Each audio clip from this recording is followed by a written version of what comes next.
Hi friends, ಎಲ್ರಿಗೂ ಮಲ್ಲಿಗೆ ಮಾಡ್ ಚಾನಲ್ಗೆ ಸ್ವಾಗತ.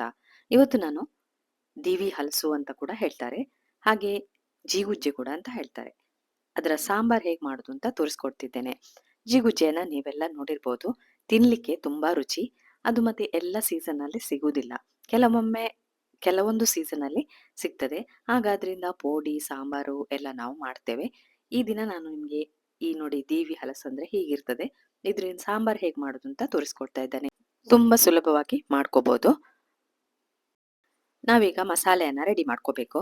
ಅದಕ್ಕೆ ಒಂದು ಪ್ಯಾನ್ ತಗೊಂಡಿದ್ದೇನೆ, ಅದಕ್ಕೆ ಸ್ವಲ್ಪ ತೆಂಗಿನ ಎಣ್ಣೆ ಹಾಕೊಂಡಿದ್ದೇನೆ. ಈ ಪಾತ್ರೆಗೆ ಒಂದು 6 ಮೆಣಸನ್ನ ಹಾಕೊಂಡಿದ್ದೇನೆ. ಸ್ವಲ್ಪ ಸಪ್ಪೆ ಆಗಿದ್ರೆ ಚೆನ್ನಾಗಿರ್ತದೆ ಅಂತ ನೋಡಿ. 3 ಗುಂಡು ಮೆಣಸು, 3 ಉದ್ದ ಮೆಣಸು ಹಾಕೊಂಡಿದ್ದೇನೆ. ನಿಮಗೆ ಖಾರ ಜಾಸ್ತಿ ಬೇಕಾದ್ರೆ ಇನ್ನೊಂದು ಮೆಣಸನ್ನ ಹಾಕೊಳ್ಳಿ. ಇದನ್ನ ಒಳ್ಳೆ ಫ್ರೈ ಮಾಡ್ಕೋಬೇಕು. ಎಣ್ಣೆ ಸ್ವಲ್ಪ ಜಾಸ್ತಿ ಹಾಕಿ ಮೆಣಸು ಕೊತ್ತಂಬರಿ ಎಲ್ಲ ಹುರಿದ್ರೆ ಸಾಂಬಾರು ತುಂಬಾ ಪರಿಮಳ ಬರ್ತದೆ. ಅದಕ್ಕೆ ನೋಡಿ, ಸ್ವಲ್ಪ ಎಣ್ಣೆ ಸ್ವಲ್ಪ ಜಾಸ್ತಿನೇ ಇದೆ. ಈಗ ಮೆಣಸು ಫ್ರೈ ಆಗಿದೆ, ಅದನ್ನು ತೆಗೆದೊಂದು ಪಾತ್ರೆಗೆ ಹಾಕೊಳ್ತಾ ಇದ್ದೇನೆ.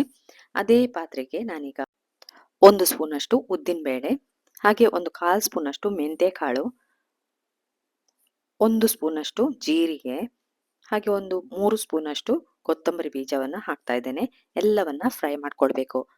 ಹಾಗೆ ಇದಕ್ಕೆ ಸ್ವಲ್ಪ ಇಂಗನ್ನು ಕೂಡ ಸೇರಿಸ್ಕೊಳ್ಳಿ. ಹುಡಿ ಇಂಗಿದ್ರೆ ಒಳ್ಳೇದು. ಇಲ್ಲಿ ನಾನು ಪುಡಿ ಇಲ್ಲದಕ್ಕೆ ಅಂಟನ್ನೇ ಹಾಕ್ತಾ ಇದ್ದೇನೆ. ಎಲ್ಲವನ್ನ ಫ್ರೈ ಮಾಡ್ಕೊಳ್ಬೇಕು, ಒಳ್ಳೆ ಪರಿಮಳ ಬರಬೇಕು ಅಲ್ಲಿಯವರೆಗೆ ಇದನ್ನ ಫ್ರೈ ಮಾಡ್ಕೊಳ್ಳಿ. ನೋಡಿ, ಕಲರ್ ಎಲ್ಲ ಚೇಂಜ್ ಆಗಿದೆ. ಈಗ ಫ್ರೈ ಆಗಿದೆ, ಇದನ್ನ ಒಂದು ಪಾತ್ರೆಗೆ ತೆಗೆದಿಡಿ. ನಂತರ ಈಗ ಇದಕ್ಕೆ ಒಂದು ಅಡಿಕೆ ಹೋಳಿನ ಗಾತ್ರದ್ದು ಹುಳಿಯನ್ನ ಸೇರಿಸ್ಕೊಳ್ತಾ ಇದ್ದೇನೆ. ಹಾಗೆ 1 ಕಪ್ನಷ್ಟು ತೆಂಗಿನ ತುರಿಯನ್ನು ಕೂಡ ಹಾಕ್ಕೊಳ್ತಾ ಇದ್ದೇನೆ.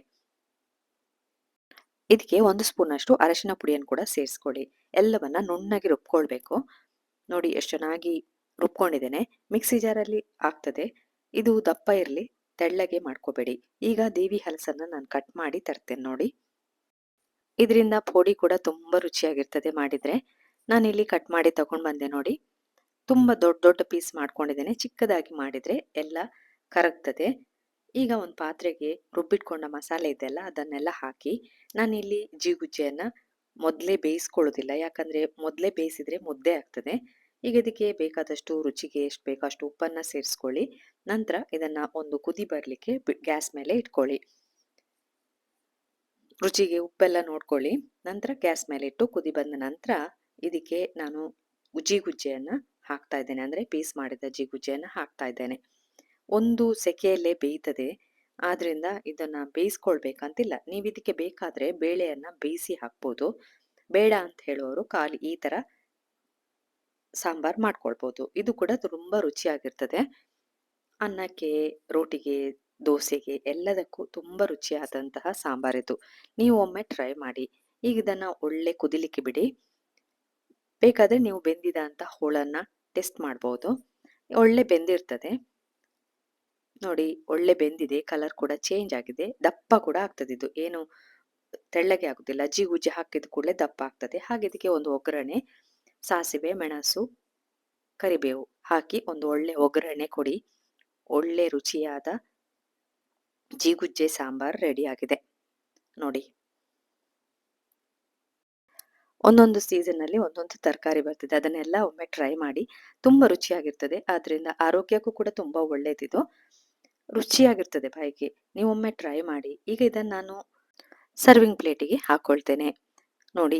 ರುಚಿಯಾದ ಜಿಗುಜ್ಜೆ ಸಾಂಬಾರ್ ರೆಡಿ ಆಗಿದೆ. ಇದನ್ನೊಮ್ಮೆ ಟ್ರೈ ಮಾಡಿ. ಇಷ್ಟ ಆದರೆ ಲೈಕ್ ಕೊಡ್ಲಿಕ್ಕೆ ಮರಿಬೇಡಿ, ಕಮೆಂಟ್ ಹಾಕ್ಲಿಕ್ಕಂತೂ ಮರಿಲೇಬೇಡಿ.